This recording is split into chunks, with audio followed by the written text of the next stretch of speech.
Have you ever felt, just overwhelmed trying to keep track of all the predictions about the future? It's like you need a roadmap.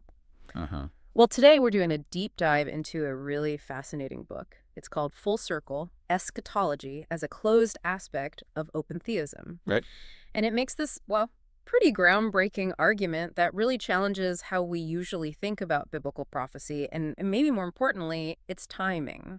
That's exactly right. The core idea here is pretty compelling when you dig into it. Yeah. It argues that biblical prophecy, especially, famous four kingdoms in Daniel, isn't some ongoing list of things still waiting to happen. Okay. Instead, the book says it's actually a complete historical story arc. Yeah. One that's already reached its divinely intended conclusion. So it's fixed, you could say, closed.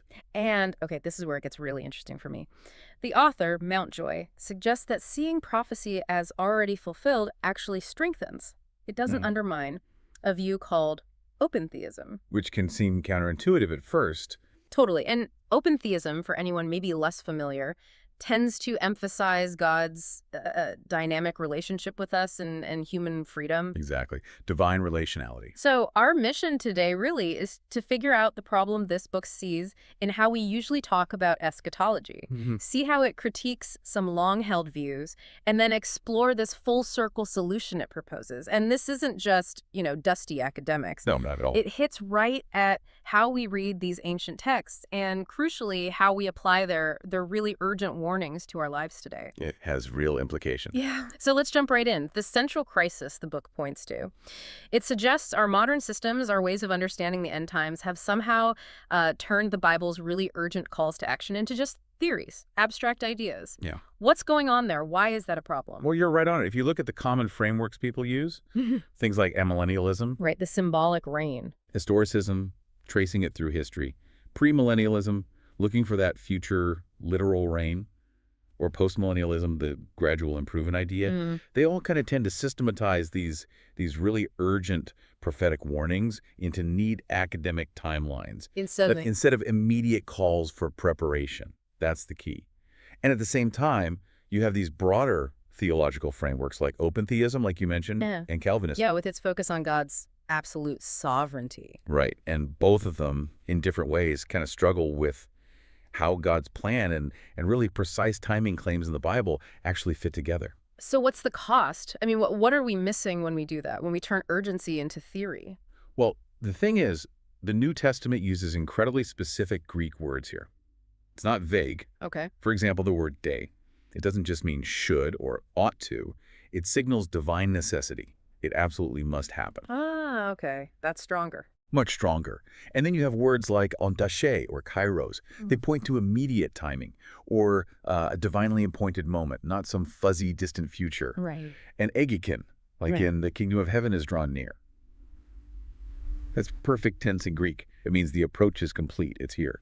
So when John the Baptist shouted, "Repent, for the kingdom of heaven has drawn near." Exactly. That wasn't a suggestion like maybe someday. Yeah. It was a fixed divine ultimatum. Right. Right now. And Jesus, the apostles, they consistently use that same kind of urgent imperative language. Which leads us to what the book calls, quite cleverly, I think, the full circle irony. It's almost like every system, when you look closely, ends up sort of violating its own core ideas. Can you break that down? How does that happen? Absolutely. It really boils down to a fundamental problem of misclassification. Okay. So take Open Theists, for instance. Their whole emphasis is on divine openness, right? God responding to us, future events being somewhat contingent. Yeah, possibility. But then, paradoxically, when they look at the Daniel timeline or those New Testament urgency words we just talked about, dei ontake, those clearly point to predetermined imperatives, things that had to happen. So Open Theists end up misclassifying what really should be a closed aspect, a fixed divine plan, even within their own system, that allows for some fixed things. So they make an exception where the text demands fixity. Pretty much. Yeah. Now, flip that, look at Calvinists. Okay. Total divine sovereignty. Everything's good. Exactly. Exhaustive divine determination. So you'd logically expect them to treat all these end times events as absolutely fixed, no question. Makes sense. But ironically, what do they often do? They bring in delay theories. Huh? They start talking about timing being open, contingent on, historical things happening first, Right. which flatly contradicts their core belief in a completely settled fixed future. Wow. So both sides end up bending their own rules when it comes to this specific area of prophecy. It's like they're forcing the text into their box rather than letting the text define the box. That's a good way to put it. They prioritize the system over the text's explicit claims about timing and necessity. So what about the four big eschatological frameworks themselves? Amillennialism, premillennialism, etc. How do they fall into this misclassification trap? Well, they all kind of share a common methodological issue. They tend to treat these biblical declarations not as urgent commands or warnings, but more like intricate puzzles, things to be figured out intellectually. Okay. So amillennialism, even though it talks about a definite end, often treats specific prophecies symbolically, pushing fulfillment way off into the future. Right. Which turns those urgent warnings into, well, abstract ideas about when the Parousia, the return, might happen. And its methods often scramble the sequence in Revelation, making it hard to see any clear closure. And premillennialism. Premillennialism often looks for a future restoration of the Jewish priesthood, something the New Testament explicitly says is obsolete. Yeah, Hebrews makes that clear. Definitely. And it often maps first-century fulfillments onto the modern state of Israel. When those specific predictions inevitably fail, They update the timeline. exactly, they keep updating, which turns those fixed time markers in the text, this generation soon, near, into totally open-ended speculation. The urgency is lost. Okay, postmillennialism. The gradual kingdom growth idea. Right. Postmillennialism emphasizes this slow advance of the kingdom. So urgent warnings become, well, long-term strategic points. Makes sense. But it runs into this really interesting conceptual knot.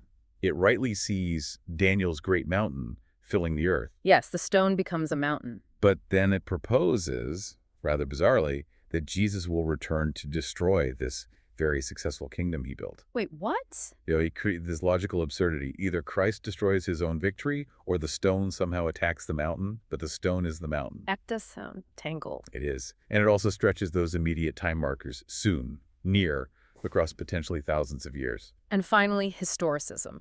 Historicism typically identifies the Fourth Kingdom as Rome, and then it spreads the fulfillment out over centuries, even millennia.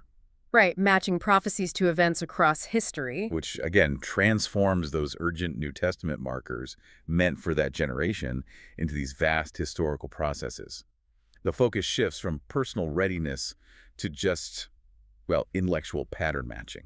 So for you listening, the bottom line here seems to be that all these different approaches, in their own ways, end up doing something similar. They take the immediate, pressing urgency out of these biblical warnings, they turn them into something else. Exactly. Something distant, theoretical, or endlessly adjustable. And that can really shape how you understand God, how he interacts with time, and frankly, our responsibility in response to these texts. Absolutely.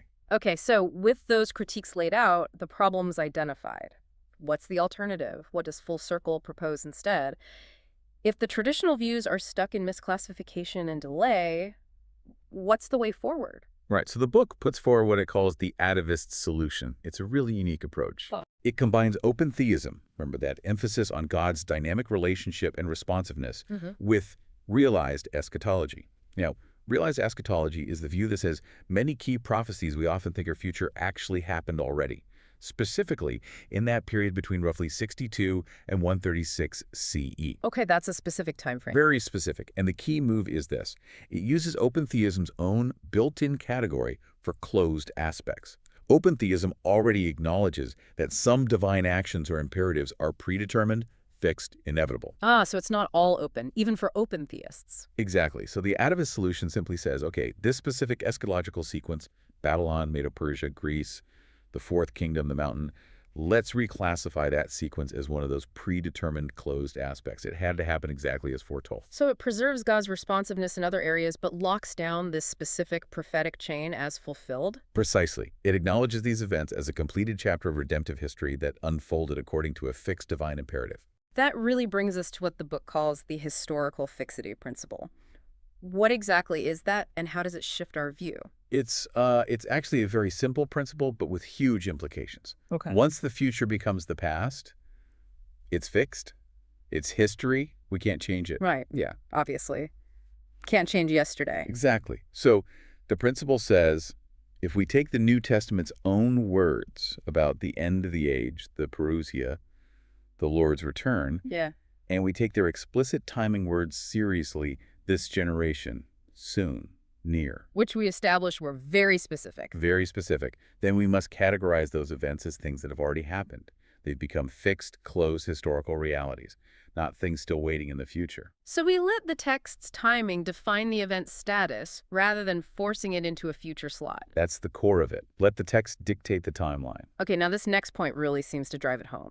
If those four kingdoms from Daniel, Babylon, Medo-Persia, Greece, and this fourth one, if they've demonstrably come and gone, which history clearly shows they have, then where are we now on that biblical prophecy timeline? What does that mean for us sitting here today? Well, the only logical answer, according to this view, is that we are currently living in the era of the Great Mountain. The final kingdom that fills the earth. Yes. Daniel 2.44 explicitly says this kingdom will never be destroyed and will endure forever. No end date mentioned. None. It's an enduring reality.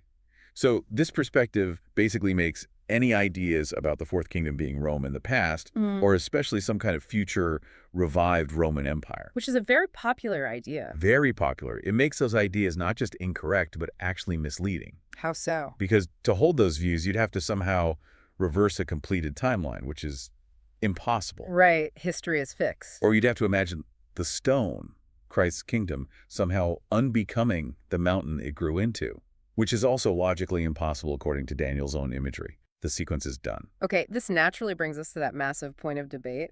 Rome is the fourth kingdom. It's almost the default view for many. The book really hammers on why identifying Rome creates huge problems. Can you unpack what it calls the Roman Empire problem amplified? Sure.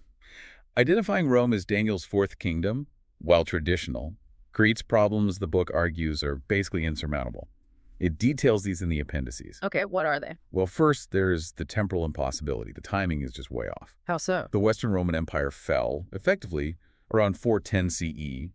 The Eastern lasted longer, sure, until 1453 CE. Right. But both of those dates are centuries, or even over a millennium, too late for the New Testament's explicit timing demands.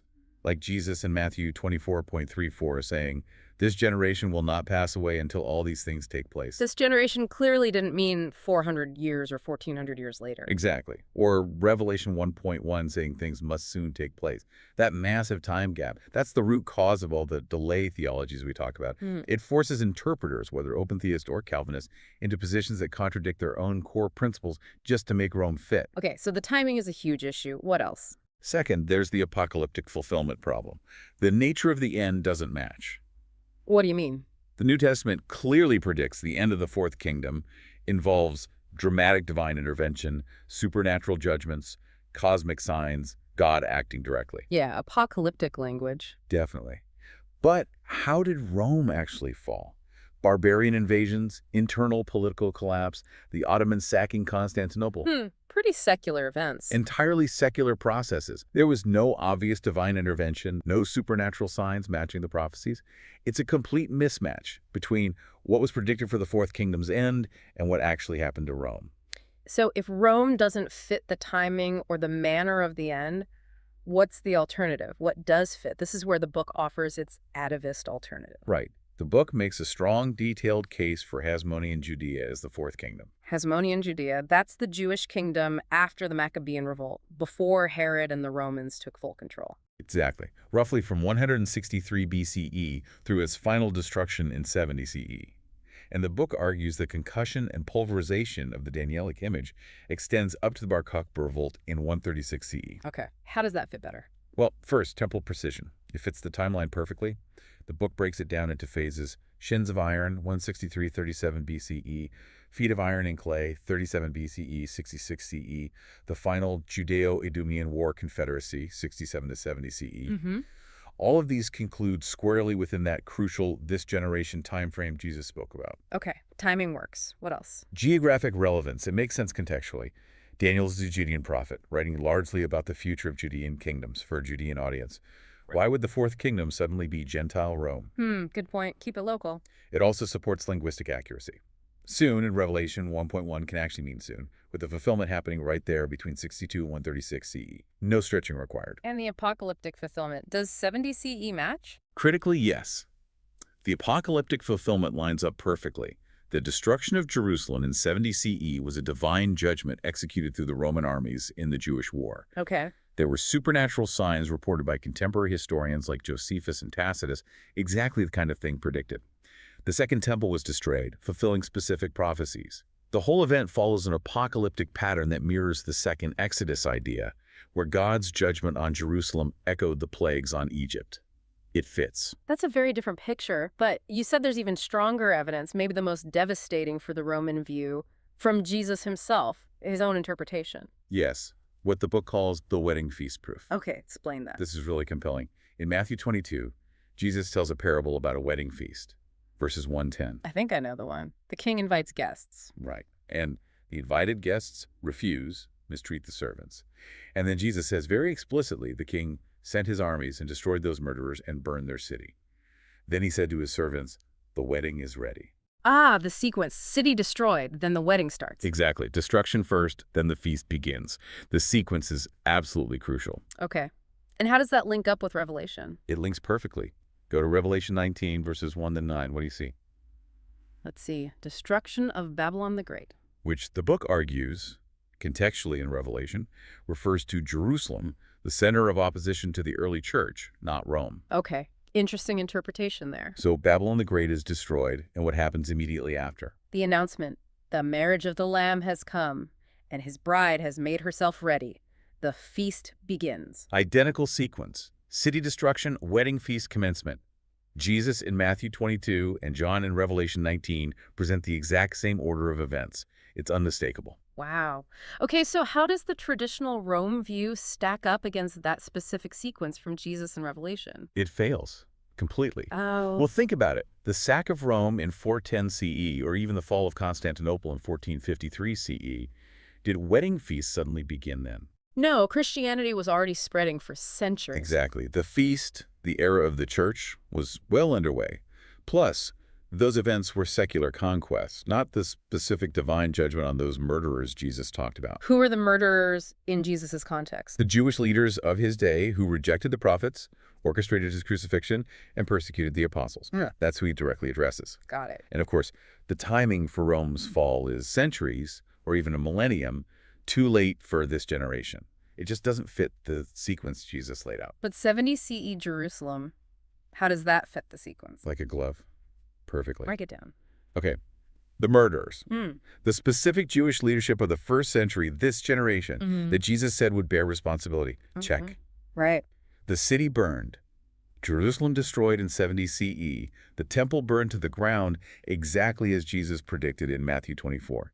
A clear act of divine judgment using the Romans as the instrument. Check. The wedding feast begins. What happens immediately following 70 CE?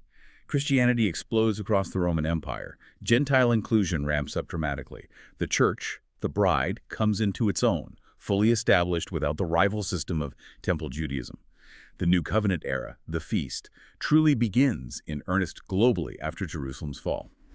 Check. So you're saying Jesus' own timeline in Matthew 22 and Matthew 24 with the this generation marker points directly to Jerusalem's 70 CE destruction as the pivotal event that concludes the old and formally kicks off the new, the marriage of the Lamb. Precisely. It's not just a theory the book cooks up. It's an interpretation rooted directly in Jesus' explicit teaching and the sequence he provides. It gives a definite endpoint to that specific prophetic timeline. Okay, wow. This deep dive has certainly challenged some really common assumptions about prophecy. It feels like the main takeaway, for you listening, loops back to that idea of misclassification. It seems systems either take biblical material that the text itself marks as closed or fixed and treats it as open, violating the text. Or they take material that should be closed according to their own theology, like Calvinists should view fixed events, but they treat it as open with delay theories, contradicting their own principles. That's the core of the full circle irony. And the atavist Bible theology proposed in the book aims to resolve that. It does it by properly reclassifying that specific eschatological sequence, Daniel's kingdoms, fulfilled through 136 CE as a closed aspect. It fits perfectly within Open Theism's allowance for some divine imperatives being fixed. So it harmonizes Open Theism with the text's demands for fixity in this area. Exactly. It allows God to be responsive elsewhere while acknowledging these specific historical events were indeed predetermined and are now fulfilled. Done. So what does this all mean for you, the listener, right now? This perspective really calls for a serious look, an audit maybe, of what the Bible actually says about timing, necessity, fulfillment. It means recognizing that those major biblical end times events, the ones with those precise time markers, aren't future anxieties. They're fixed historical realities. We aren't sitting around waiting for a revived Roman Empire or some future great tribulation described in those specific passages. Indeed. That full circle irony leads directly to this conclusion of historical fixity.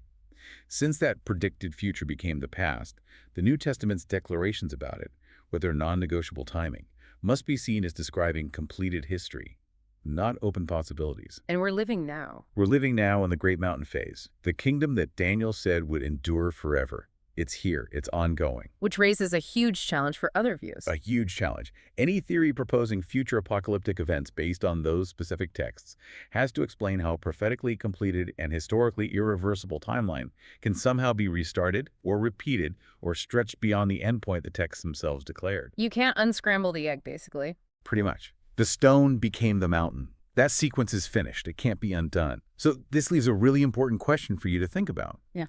How does understanding this specific stream of prophecy as a story that has already reached its divinely intended conclusion, how does that reshape your view of God's plan and your place in it? Especially if you accept that those urgent calls for readiness were, in fact, for that specific generation in the first century. And maybe the urgency for us is different. Maybe it's about living within this fulfilled, ongoing Great Mountain Kingdom right now. That is a powerful thought to end on. It definitely shifts the focus from anxious waiting for the future to actively living in the present reality of the kingdom. Thank you for joining us on this really thought-provoking deep dive into Full Circle.